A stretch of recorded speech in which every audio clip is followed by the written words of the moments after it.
if we're faithful in what God gives us now, I believe there are Christians who they'll probably live the rest of their days and die without seeing how much God really wants to bless them. Now, they'll go to heaven. Obviously, if they're saved, they're going to heaven. But they're missing out on so many physical, spiritual, and wealth blessings on this earth. I'm not preaching prosperity gospel. It's not like if I do this for God, he has to give me this. But I am saying, David said, I've never seen the righteous forsaken or begging for bread. Right? Yeah. We see a lot of Christians who go beg for something. Amen? Yeah. Well, is a Christian righteous? In the sight of God, yes. I know we still have our sin nature. So, my question is, why is a Christian begging? I think if a Christian is tithing and giving sacrificially, I can almost guarantee you they will never beg in their life. Again, there are situations, God allows us to go through difficult times, right? I'm not saying that, and by beg, I'm not saying it's wicked if you go ask someone for help. But we need to change our mindset.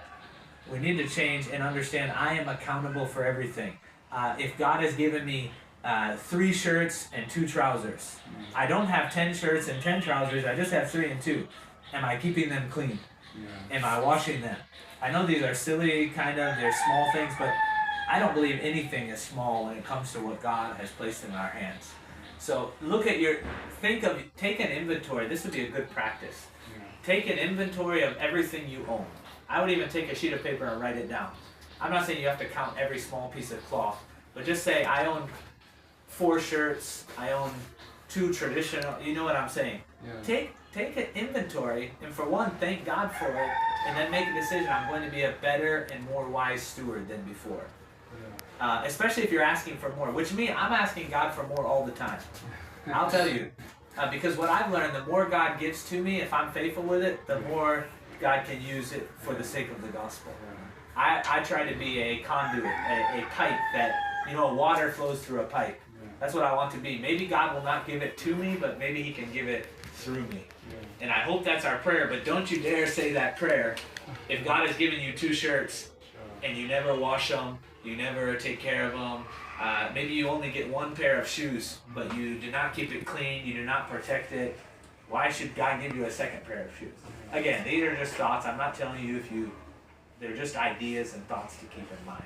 So that's where accountability, the last word was reward. I think before the last one, yes. I think we can clap, we can just clap. Oh, definitely. Did you say one? Yes, I have a question. Yes, let's ask. Okay, so why did the Lord tell the steward that he is wise? The unjust steward. He was wise in the unrighteous mammon, right? But what caused him to be wise? Was it his wise stewardship? Okay, go back to verse 1 and 2. What put him in this position? It was bad stewardship. Yes. So again, that's why I do not believe the Lord there is talking about God or Jesus. That means two men who were failing in stewardship. Okay, let's say this. If a wicked person commends you, right? Do you value that commending? Do you value that compliment? Right?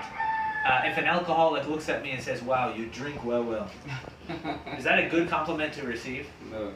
So I think, and again, I don't know this for sure. When you asked me, I almost said I'm not talking about that because I don't know. But I tried to do some research. That parable, it's 2 unjust, wicked men, in my opinion. Again, if someone else teaches different, and you can draw other. That's the thing. When Jesus gave a parable, remember, I've heard a parable described like this: a earthly story with a heavenly meaning. Yeah. So the only thing that I can be sure about is the application at the end. Yeah. I don't know exactly why Jesus used that story. Maybe one day we can ask him. Yeah. But I do know the application. The application starts in verse 10. He that is faithful in that which is least is faithful also in much. So the only thing I can say for sure is that application. Because if I take that story like that, that means I should make a decision to be unwise so that God will bless me later. Yeah. Is that what God wants us to do? Yeah. So that's why I tend to believe. I'm not sure why he said it like that, because it almost is like, oh, you did poorly, but now you've done well. But really, the Lord, he still only received half of what people owed him. Yeah.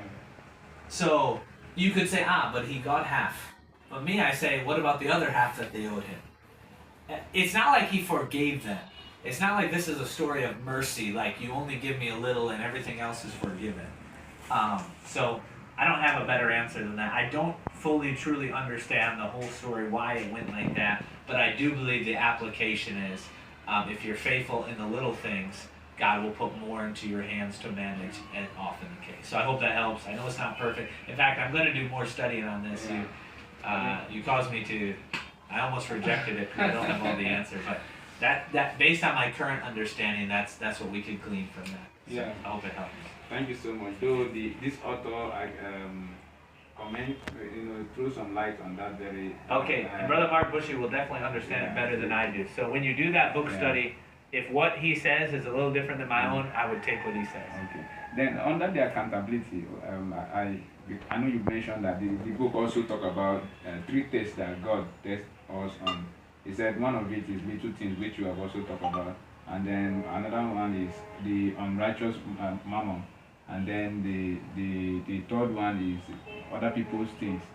So and you have also talked about it, and you gave some example about little things, especially our clothes.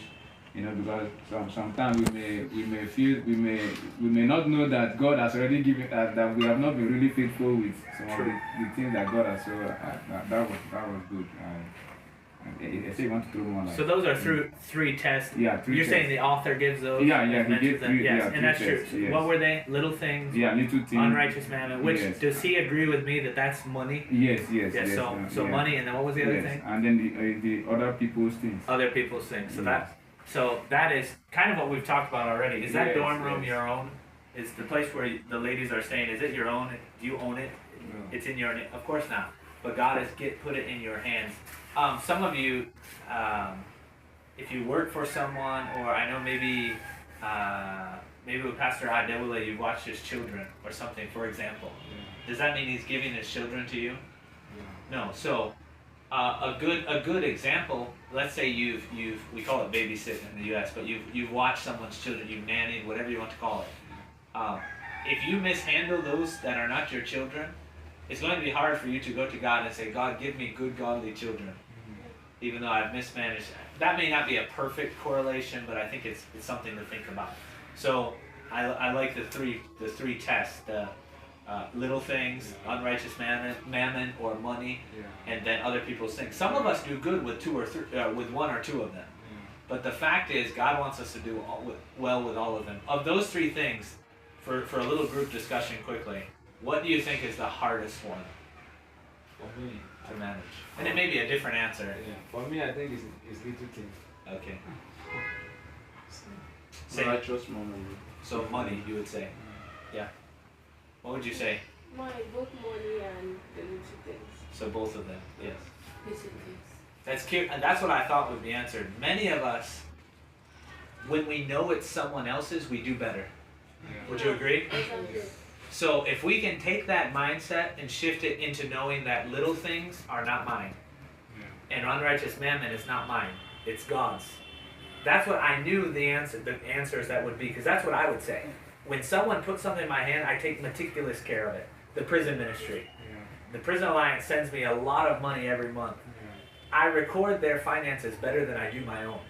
Because when they call me and say, where did the money go, I will show them I don't show them Kobo because there are no Kobo, but every Naira I can tell them exactly. I'll keep receipts of bank transactions because it's not my own. I'm afraid to mismanage it.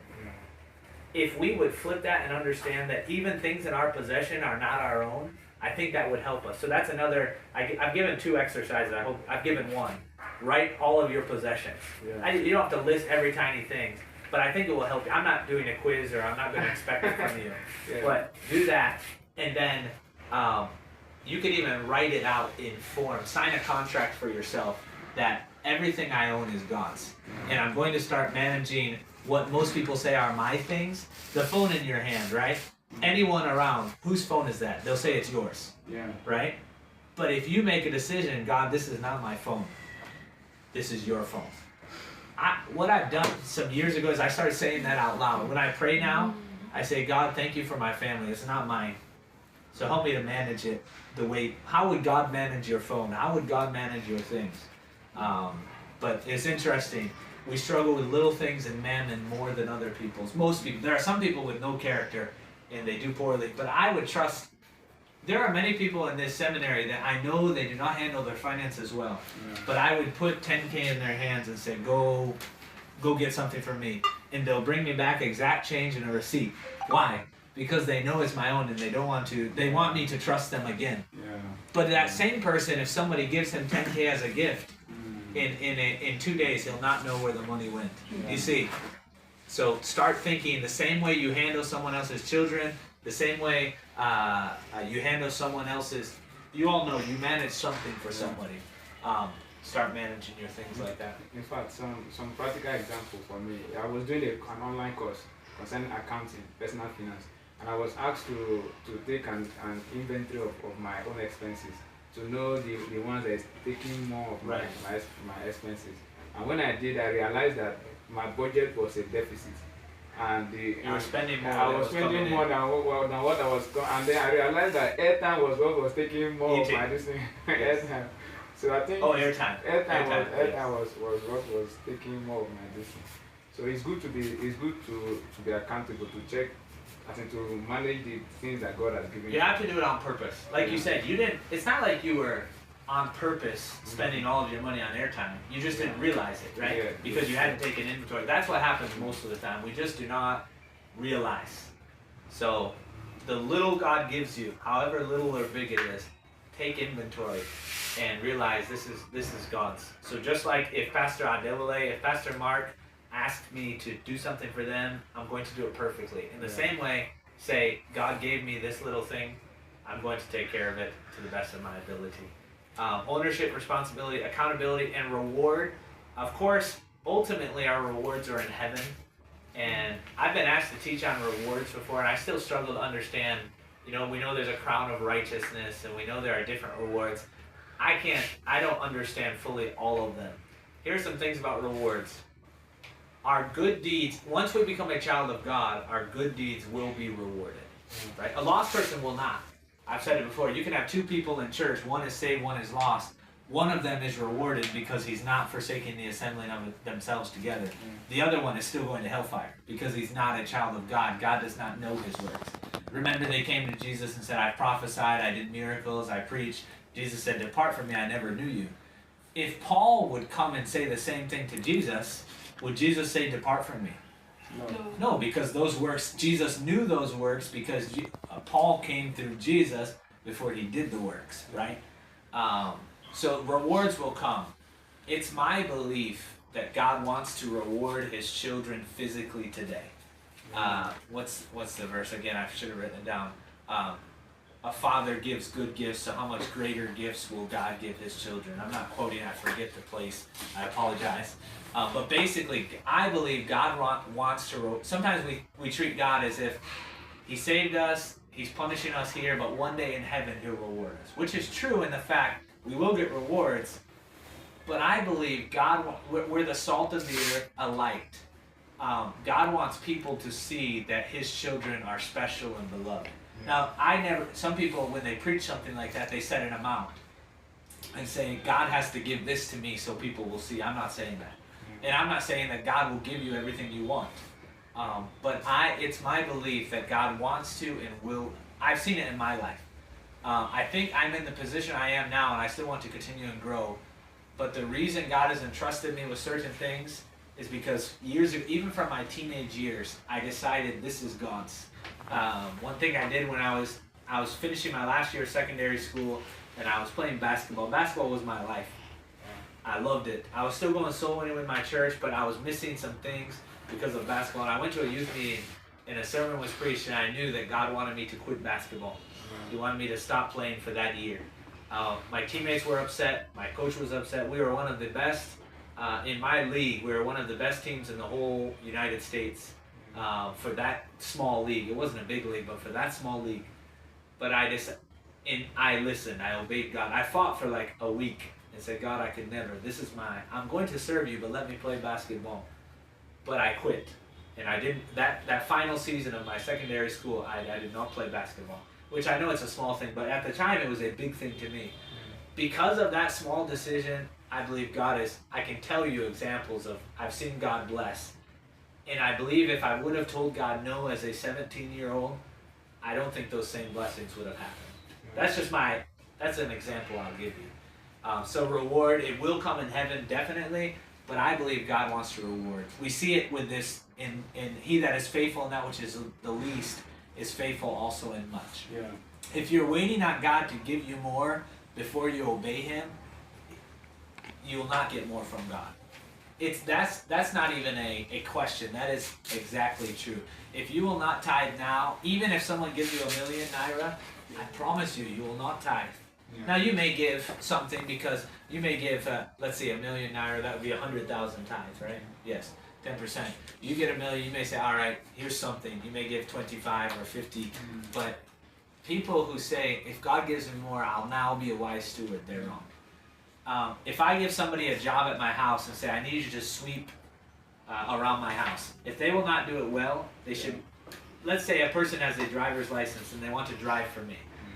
In fact, many of you, and I don't want to use his name, but it's a good story. Many of you know Monday Charles here. Yeah. He drives for me. Yeah. You know what he's done before? He's come and he's helped cut branches on trees, do tasks, I call them menial, small tasks. But whenever I had a task for him, he did it very well. And I trust him to drive my family around. I'm not saying he's perfect or anything. He'll probably never see this, and I hope he never does. But I'm just giving you an example. Someone who wants, but there's others who said, I want to do this for you. And I said, well, the only job I have is this small job. Yeah. And they said, no, I do not want that job. And I'll say, all right, but we need to be faithful in little. And anyway, so those are those 4 words in Luke chapter 16. I know we're about at an hour, so that's kind of what I have. I have a whole outline I can print out and give to you, everyone, at some point. Okay. Thank you so much. And we are going to just go on a short break. Thank you. Then we'll come back with a short break. What is We're doing more teaching. No. Well, bring our refreshment. Let's go.